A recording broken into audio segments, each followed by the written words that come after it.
అసలు డీలిమిటేషన్ అంటే ఏంటి? ఇప్పటివరకు డీలిమిటేషన్ ఎన్నిసార్లు చేశారు? డీలిమిటేషన్ చేయటం వల్ల సౌత్ స్టేట్స్‌కి ఎందుకు నష్టం జరుగుతుంది? రీసెంట్‌గా మహిళా బిల్లుతో పాటు డీలిమిటేషన్ బిల్లు కూడా యాడ్ చేసి దాంతో పాటు యూనియన్ టెరిటరీస్‌కి సంబంధించిన ఇంకొక బిల్లు కూడా యాడ్ చేశారు. మహిళా బిల్లు లోక్సభలో పాస్ అవ్వకపోవడంతో మిగిలిన 2 బిల్స్‌ను కూడా విత్‌డ్రా చేసుకున్నారు. వీళ్ళకి కావాల్సినంత మెజారిటీ లేదు అన్నప్పుడు అసలు ఎందుకు బిల్ పెట్టాల్సొచ్చింది బీజేపీ గవర్నమెంట్? సో అనేది చాలా క్విక్గా మాట్లాడేసుకుందాం. వితిన్ ద 10 మినిట్స్ ఉంటుంది video. So too much intellectuality ఉపయోగించకుండా సో వీడియో లాస్ట్ వరకు చూడండి. మీ ఒపీనియన్ మీరు కామెంట్ చేయండి, లైక్ చేయండి, వీలైతే సబ్స్క్రైబ్ చేయడానికి ట్రై చేయండి. డీలిమిటేషన్ అంటే ఏంటంటే ఫస్ట్ ఒక ప్రాంతంలో 5 లక్షల ఓటర్లకి ఒక ఎంపీ ఉంటే ఇంకొక ప్రాంతంలో 30 లక్షల ఓటర్లకి ఒక ఎంపీ ఉంటాడు. సో ఇది కరెక్ట్ కాదు అని చెప్పి సో 5 లక్షల ఓటర్లకి ఒక ఎంపీ ఉన్నప్పుడు 30 లక్షల ఓటర్లకి 6 ఎంపీలు ఉండాలి కదా. సో అలా మార్చడం అనే దాన్ని డీలిమిటేషన్ అంటారు. ఇలా చేయటం వల్ల సౌత్ స్టేట్స్కి అన్యాయం జరుగుతుందా అంటే సౌత్ స్టేట్స్కి అన్యాయం జరుగుతుంది. ఎలా అనేది మాట్లాడుకుందాం. అసలు మహిళా బిల్లు ఎందుకు పెట్టారు? కొత్తగా ఏమన్నా పెట్టారా అంటే 2023లో మహిళా బిల్లు పెట్టారు. దగ్గర 480 మంది ఎంపీస్ దానికి అగ్రీ చేశారు. బిల్ పాస్ కూడా అయింది. మళ్ళీ ఎందుకు తీసుకొచ్చారంటే చిన్నపాటి అమెండ్మెంట్ అనమాట.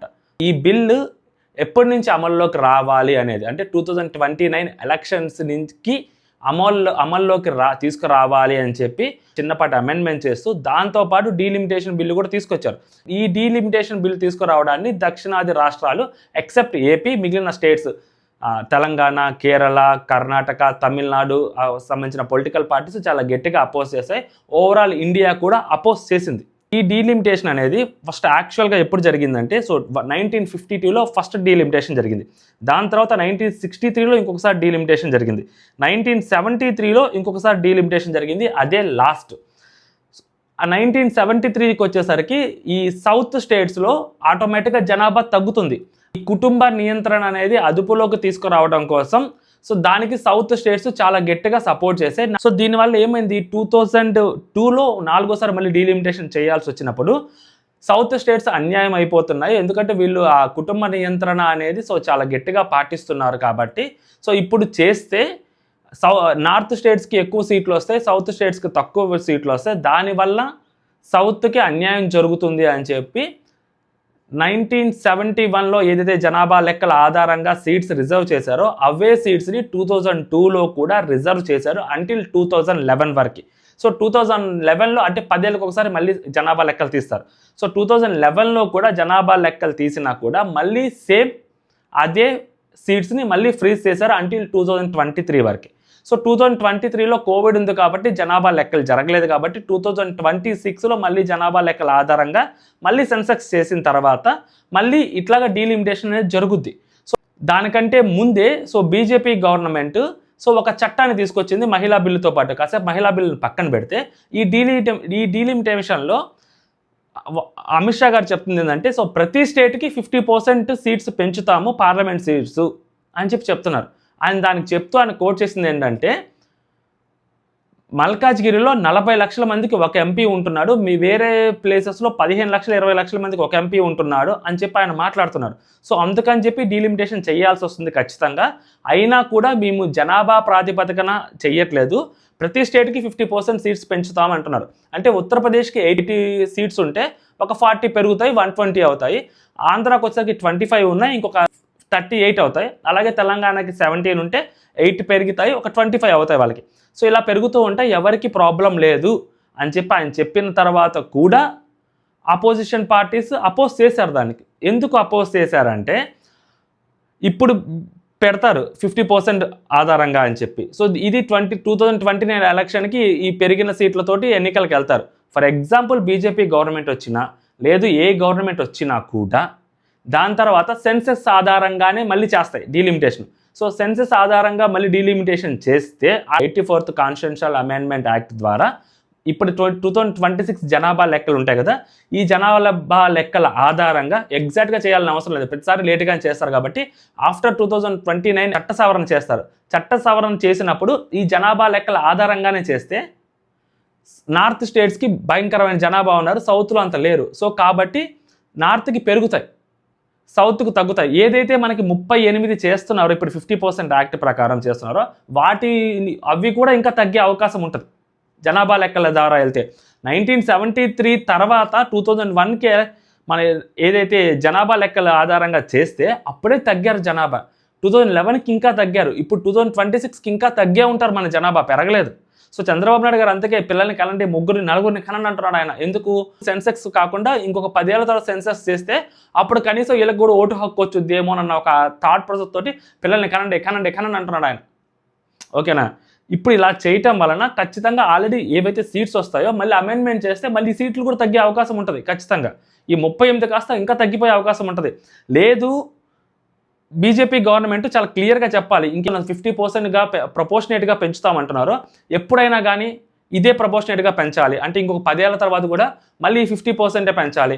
అంటే అప్పుడు 38 ఉన్నాయి కాబట్టి ఆ 38కి సో ఇంకొక 19 మళ్ళీ పెంచాలి. అంతే తప్పితే జనాభా లెక్కల ఆధారంగా పెంచకూడదు అనేది కూడా మీరు చట్టంలో ఇంక్లూడ్ చేస్తే అప్పుడు సపోర్ట్ చేస్తాము అని చెప్పి ప్రతిపక్షాలు అడిగాయి. అలా పెట్టరు కదా. సో వాళ్ళ తెలివితేటలేంటి? బీజేపీ వాళ్ళ ఆలోచించేది ఎప్పుడు ఒక హెడ్ ఆలోచిస్తారు వాళ్ళకి 10 ఏళ్ల ముందుకి. ఇప్పుడు ఈ బిల్ తీసుకొచ్చేస్తే దీన్ని ఓకే చేయించేసుకుంటే ఫర్దర్గా మళ్ళీ గెలిస్తే అప్పుడు మళ్ళీ చూసుకోవచ్చు అన్న థాట్ ప్రాసెస్లో వాళ్ళు ఉన్నారు. సో దీన్ని ఇప్పుడు వీళ్ళు వ్యతిరేకించారు. సో ఇప్పుడు పెరగవు సీట్లు. సో ఇప్పుడు ఏవైతే ఉన్నాయో నార్మల్గా 543 ఆ సీట్లతోనే నెక్స్ట్ ఎలక్షన్కి ఫర్దర్ ఎలక్షన్కి వెళ్తారు కూడా, పెరగదు. ఒకవేళ పెంచాలనుకున్నా కూడా వర్కౌట్ కాదు. ఎందుకంటే పార్లమెంట్లో చట్టం చేయాలి. పార్లమెంట్లో చట్టం చేయాలి అంటే సో డెఫినెట్లీ లోక్సభలో పాస్ అవ్వాలి, రాజ్యసభలో పాస్ అవ్వాలి. సో లోక్సభలోనే పాస్ అవ్వదు. వీళ్ళు ఏదే జనాభా లెక్కల ఆధారంగా తగ్గించాలన్నా పెంచాలన్నా ఆ చట్టం పాస్ అవ్వదు. సో ఖచ్చితంగా కాబట్టి ఇప్పుడు ఇంకా చేయరు కూడా, అంత ధైర్యం కూడా చేయరు వాళ్ళు. ఈ మహిళా బిల్లు కూడా వర్కౌట్ కాదు. నిజంగా బీజేపీ వాళ్ళకి అంత చిత్తశుద్ధి ఉంటే మహిళల పట్ల, సో మై క్వశ్చన్ ఏంటంటే 543 సీట్స్ ఉన్నాయి అండ్ ఆల్రెడీ 2023లో బిల్ పాస్ చేశారు, ప్రతి ఒక్కరూ ఒప్పుకున్నారు ఎక్సెప్ట్ ఒక 2 ఎంపీస్ తప్పితే. ఇప్పుడు జస్ట్ అమెండ్మెంట్ చేస్తున్నారు ఎప్పుడు ప్రవేశపెట్టాలి అని, అంటే 2029కి అమల్లోకి తీసుకురావాలని. తీసుకురండి. ఉన్న 543లోనే 33% రిజర్వేషన్ ఇవ్వండి లేడీస్కి. ఏంటి ప్రాబ్లం? కొత్తగా సీట్లను తీసుకొచ్చి ఒక 50%, ఆ 50%లో ఒక 33% సీట్లు లేడీస్కి ఇస్తారనమాట. చాలా తెలివితేటలు ఉపయోగించారు. ఇవి 543లో ఇవ్వచ్చు కదా, ఇప్పుడు అదే అడుగుతున్నారు. 543లో ఇచ్చేసేయండి అంటున్నారు, ప్రాబ్లం లేదంటున్నారు.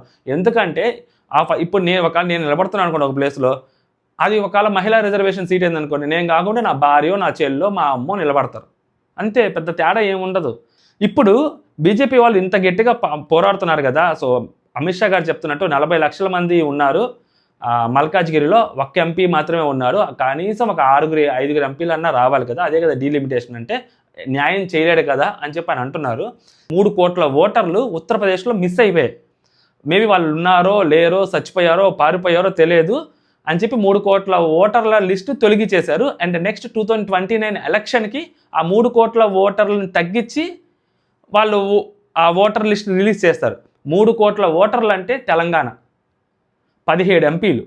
మరి ఇప్పుడు ఆ 17 ఎంపీలు అక్కడ తగ్గిస్తారా? ఉన్న 80 ఎంపీల్లో 17 ఎంపీలు తగ్గిస్తారా? లేదు కదా. సో రీసెంట్గా 93 లక్షల మంది ఓటర్లను తొలగించేశారు పశ్చిమ బెంగాల్లో.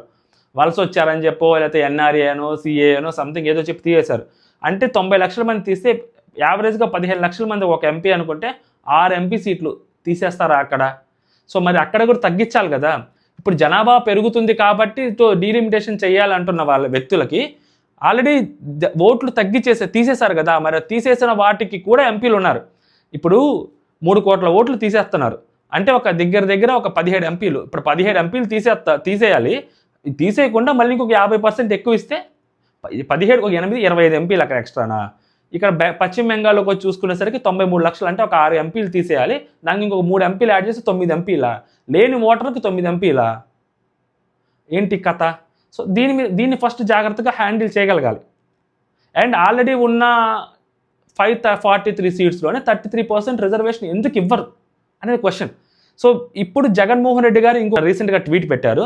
ఇప్పటికే జనాభా తగ్గిపోతూ ఉంది దక్షిణాది రాష్ట్రాల్లో, మనం కుటుంబ నియంత్రణ మనం గట్టిగా పాటిస్తున్నాం కాబట్టి సో ఇప్పుడు తీసుకుంటే కొంచెం 38 సీట్స్ అన్నా వస్తాయి మనకి, అంటే యాజ్ పర్ ద ఏపీ అని చెప్తున్నాడు. మిగిలిన అన్ని స్టేట్స్ గురించి చెప్తూ డీలిమిటేషన్ అనేది సెన్సస్ ద్వారా చేస్తే మనకి ఇంకా తగ్గిపోతాయి కదా, సో ఇప్పుడే తీసుకోవడం బెటర్ కదా అని అంటున్నాడు. ఎందుకంటే ఒక 8 ఎంపీ సీట్లు పెరిగినా అంటే ఆంధ్రప్రదేశ్కి దగ్గర ఒక 20 అంటే ఒక 13 ఎంపీ సీట్లు పెరుగుతాయి. ఒక 13 ఎంపీ సీట్లు పెరిగాయంటే ఒక ఎంపీ సీటుకి 7 అసెంబ్లీ నియోజకవర్గాలు ఉంటాయి. మరి 13x7 ఎంత లెక్కేసుకోండి, పెరిగినట్టే కదా అసెంబ్లీ స్థానాలు.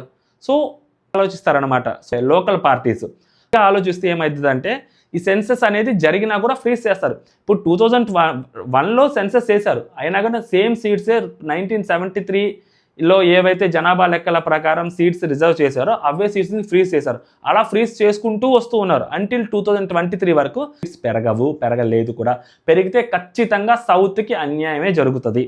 ఎందుకంటే మనం కుటుంబ నియంత్రణ అని చెప్పి కాళ్ళు ముడుచుకొని కూర్చోనున్నాం సుఖ సంసారాలన్నీ వదిలేసి. నార్త్లో అలా కాదు కదా. ఇప్పుడు నార్త్ వాళ్ళకి ఇష్టం వచ్చినట్టు పిల్లలుగా అనేసారు. రేపు పొద్దున ఎంపీ సీట్లు పెరగటం వలన సరే వాళ్ళకి ఎంపీ సీట్లు పెరిగితే మనకేంటి నష్టం అంటే మన స్టేట్కి పవర్స్ తగ్గిపోతాయి. అసలు మామూలుగానే 518 మంది ఎంపీలు పార్లమెంట్లో ఒక రోజు సెషన్ జరిగితే ఎంతమంది ఎంపీలు మాట్లాడుతున్నారు అంటే దగ్గర 20 మంది 30 మంది ఎంపీలు మాట్లాడతారు. మిగిలిన ఎంపీలందరూ ఏం పీకుతుంటారు? ఏం పీకరు కూడా. ఇంకా 834 మంది ఎంపీలు ఏం పీకుతారు? లోపల ఏం పీకరు వాళ్ళు కూడా. జస్ట్ ఒక గవర్నమెంట్ను ఫామ్ చేసుకోవడం కోసం. ఇట్స్ నాట్ ఓన్లీ బీజేపీ కోసమని నేను చెప్పట్లేదు. ఆ ప్లేస్లో బీజేపీ అని కాంగ్రెస్ కూడా ఉంది కదా. ఒకవేళ రేపొద్దున జనాలు డీలిమిటేషన్ చేసిన అందరూ బీజేపీకి ఓట్లు వేస్తారు ఏమంటే కాంగ్రెస్ కూడా ఓట్లు వేసి కాంగ్రెస్ని కూడా అధికారంలోకి తీసుకురావచ్చు. ఎవరైనా కానీ నార్త్ స్టేట్స్ డామినేషన్ అనేది సౌత్ మీద ఉండకూడదు. అండ్ ప్రతి ఒక్క స్టేట్ జిఎస్టీ కట్టుద్ది గవర్నమెంట్కి, గవర్నమెంట్ నుంచి ఎంతో కొంత బ్యాక్ వచ్చుద్ది. ఆ బ్యాక్ వస్తుంది మనకి చాలా తక్కువ వచ్చుద్ది, నార్త్ స్టేట్స్కి ఎక్కువ వెళ్తుంది. మన డబ్బులు వాళ్ళకి పెట్టమైంది. ఇప్పుడు మన కన్న కొడుకు అయితే మనం డబ్బులు పెడతాం, ఊళ్ళో వాళ్ళ కొడుకుని మనం పెంచాల్సిన అవసరం మనకేంటి అనే థాట్ సౌత్ స్టేట్స్కి ఉన్నాయి. కాబట్టి సౌత్ స్టేట్స్ గట్టిగా ఫైట్ చేస్తున్నాయి, ఎక్సెప్ట్ మన ఏపీ స్టేట్. సో ఏపీ వాళ్ళ లాజిక్ చాలా వేరేగా ఉంటుంది అనమాట. వాళ్ళు ఏంటంటే గుడ్డిలో మెల్ల ఎత్తుక్కుంటున్నాం మనం ఏపీ స్టేట్.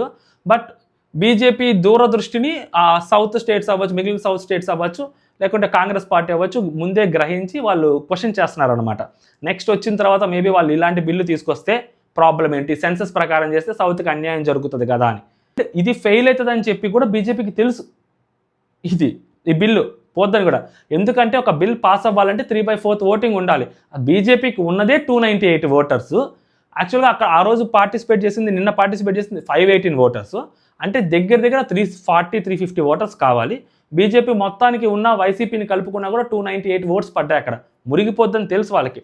కాకపోతే ఈ మహిళా బిల్లుని అడ్డం పెట్టుకొని రేపు జరగబోయే ఎన్నికలు ఏవైతే ఉన్నాయో తమిళనాడులో అవ్వచ్చు, మన వెస్ట్ బెంగాల్లో అవ్వచ్చు, వాళ్ళు మాట్లాడతారు, భాయ్యో और मेरी प्यारी बहनों मैं आपके लिए बिल लेके आए, उन्होंने कांग्रेस तृणमूल कांग्रेस इसको हटा दिया అంటారు.